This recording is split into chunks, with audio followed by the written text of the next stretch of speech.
There's a good clean 50 pounds. And they say not to exceed 50.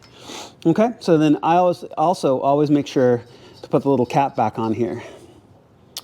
Okay, now we're going to test about actually bleeding the system after you've added your hydraulic fluid. Now, here's the one thing. If you use the recommended, thread, if you're not using pipe tape and you're actually using their thread sealant, you have to wait 24 hours before you can bleed the system because all of your hoses are not ready to hold pressure yet. So I will see you guys in 24 hours. Hey y'all, welcome back to tomorrow. So it's about 24 hours later. I've given my hoses enough time to make sure that that thread sealant is actually dried and I'm good to go. Now, so what I've done is now we need to bleed the lines themselves.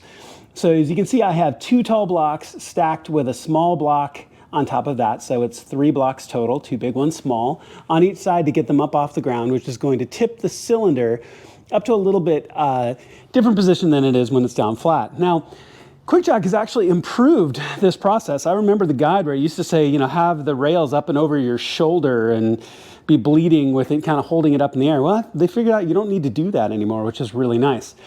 So you're going to want to connect your hoses. So this is going to be the first fitment of all of your hoses. Whenever you're working with your pump, connect the bottom one first and then the top one. You can do them in the other way around, but it just makes it harder. So always make sure to connect the bottom one first.